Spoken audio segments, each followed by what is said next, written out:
What if I told you you could soon buy the personal bulletproof limo of the bloke who runs China? Well, that is happening. It's coming to Australia. And the brand name translated means red flag. But this is serious because China could make established luxury brands become economically irrelevant. But there is one gap the Chinese haven't cracked yet, and that is sports cars. Proper sports cars and attainable sports cars. And Toyota is moving hard to own that ground with leaked photos revealing what appears to be a mid-engine sports car. It's exciting. And in a quiet but significant admission, Hyundai says that perceptions around Chinese cars have changed dramatically. Made in China has gone from a warning label to a selling point, it seems. And it doesn't stop with wheels either. With over 11,000 pre-orders, this sub-genre of flying cars is going to be dominated by one country. Big shifts, big questions. Some car brands might be hitting the panic button. It's all happening. I'm Fian.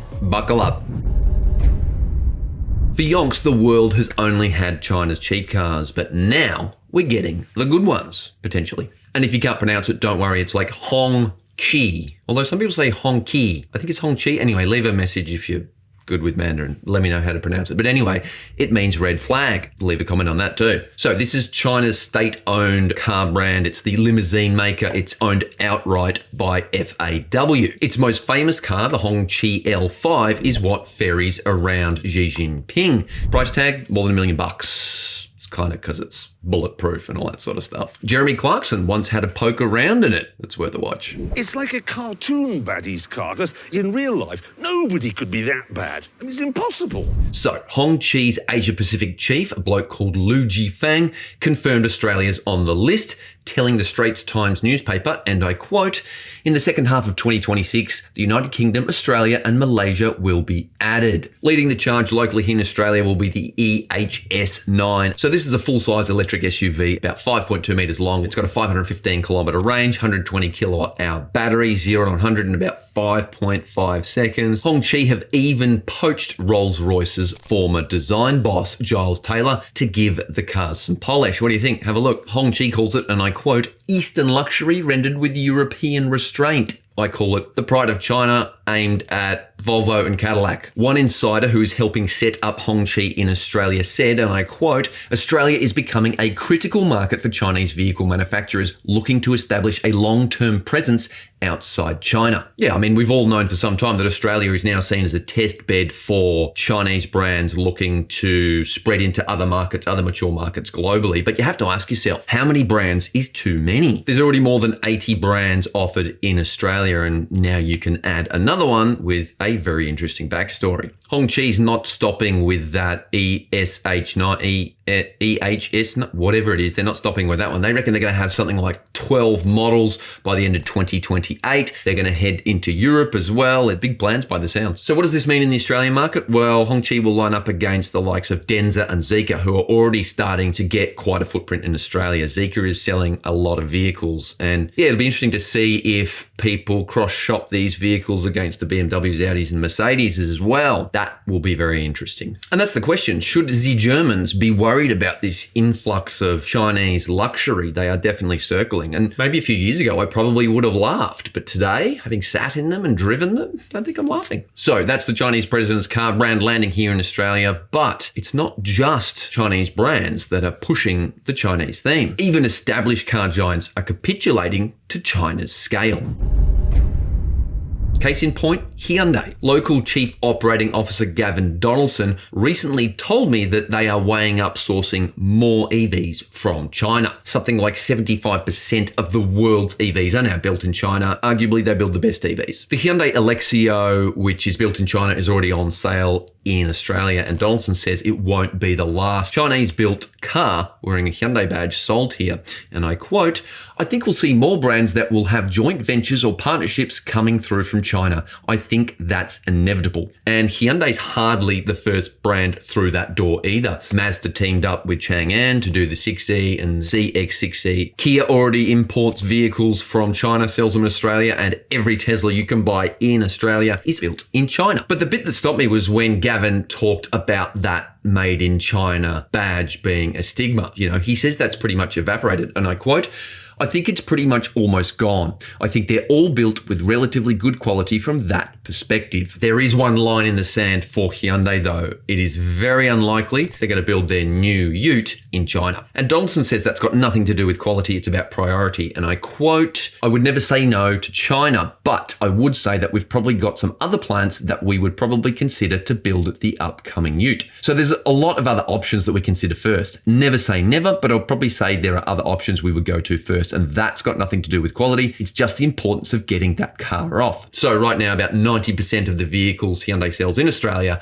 are from Korea. It's important to them. But Donaldson admits they are actively looking at what he calls the Asian corridor, which includes Thailand, Vietnam, and yes, China, to hedge against supply shocks, which are probably likely in future. Things are pretty volatile on a geopolitical spectrum. So president's car, tick. Global manufacturing dominance, tick. Where does China go next? Well, up, apparently.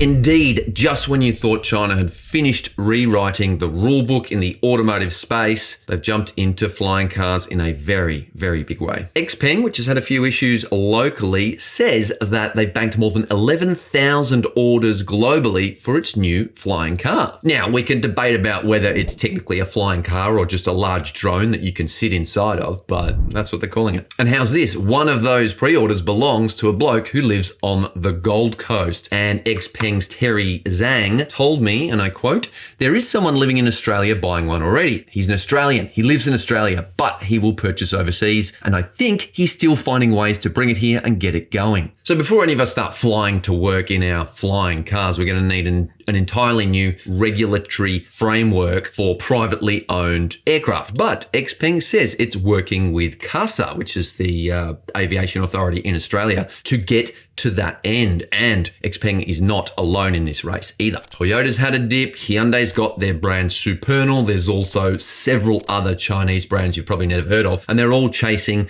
the same skies. And what does that mean for legacy brands? Well, they're not just going to roll over, that's for sure. Stick around because Toyota is cooking up something very exciting, which is going to make car nerds like myself absolutely foam at the mouth. And it's important too, because I reckon brand loyalty and brand equity don't seem to mean much at the moment, but I think in future it certainly will, especially if everything coming out of China is just going to be amorphic blobs. It's just, you're buying software rather than hardware. I think a lot of people still want to have a connection with their car. All right, it's been a very China heavy episode, but let's move away from there for a sec because Toyota has unwrapped a very interesting theory. It reckons the on-again, off-again conflict in the Middle East has permanently reset the timeline for how many Aussies want an EV. Yeah, Toyota reckons this war is having more of an impact on EV sales than NVES, emissions regulations, or any sort of government policy. Oh, and before I go on, make sure you subscribe because on Sunday we're dropping episode 4 of Idle Talk, where I sit in a car and have a good old yap with a bloke who saves lives for a living. That'll be good. Anyway, Toyota Australia's sales boss, John Pappas, recently said that demand for its own EVs has roughly doubled since the Middle East crisis began. So in June alone, something like 32,000 EVs were sold. That's 23.3% of the entire new car market. Bit over 1 in 5 new cars in June being an EV. I think that number might chill out a little bit as we go forward, but again, a Middle East crisis, it is making people think twice. Here's what Pappas says about the BZ4X, its first EV, and I quote, when we launched the updated model earlier this year, we saw an increased run rate. Then we went through the fuel crisis spike, and now I call what we're seeing more of a natural level. So Toyota is expecting to sell 5,000 of its BZ4Xs this year, which is a 5x increase on what it saw last year. That's massive. The Toyota exec reckons some cooling off in the EV space is inevitable, but he thinks the natural line will sit at around 20% going forward. So yeah, that's still 1 in 5. That's still quite a few EVs. So if you're a car maker, you're a car brand, you have to be in that EV space if you want to compete. Toyota says the war hasn't just created a spike, it's completely moved the goalposts for good.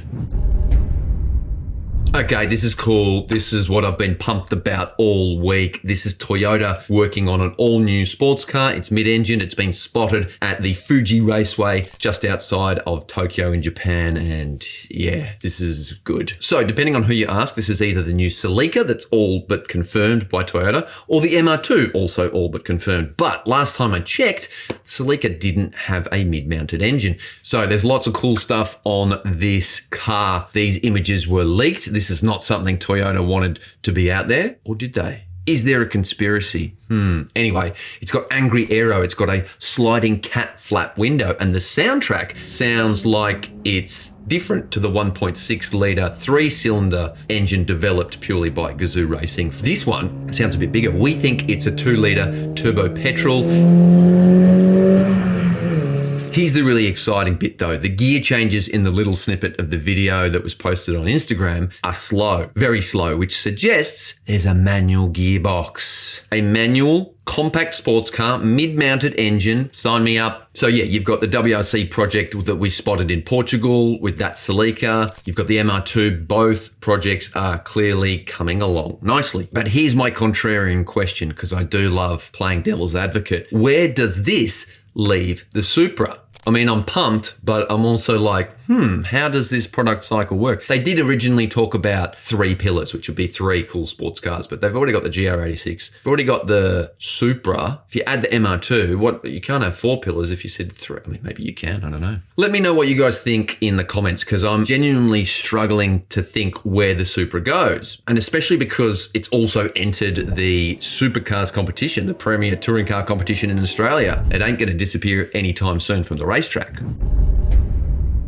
Quick one before rapid fire, because this data made me laugh. New research from money.com.au went out and found the automotive chores that Aussies hate the most. And number 1, car servicing. But I kind of get that. I think it's because it freaking costs money. You go in, you don't know what's wrong with your car. They're all computerized these days. Is it going to be $300? Is it going to be $2,000? I hate it too. So around 23% of the 1,000 or so individuals surveyed in Australia said that servicing was the most dreaded task. And Gen X, this one's on you. Apparently you're the most likely generation to dread a service, with 28% of you saying, don't like it, it's the worst, get it away from me. We survived dial-up internet, we survived cassette tapes, the Y2K bug, but apparently a cap price service is where we draw the line.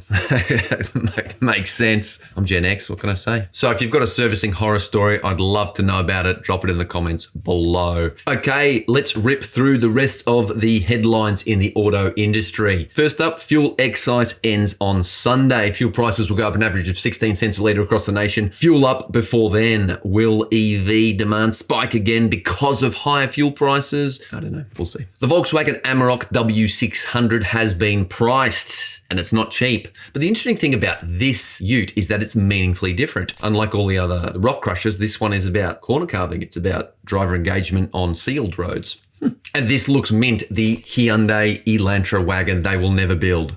Damn shame. Oh, and the 2026 Nissan Z sports car has been updated with a bunch of new features. And how's this? The tire shredding Nismo version finally gets a manual. Yes. So that's cool. Worth checking that out. Better value now, that is for sure. So that's the week in the car world. The big story, the Communist Party's own car brand is landing in Australia. What do we think about that? Red flag. Thanks for watching, and see you next time.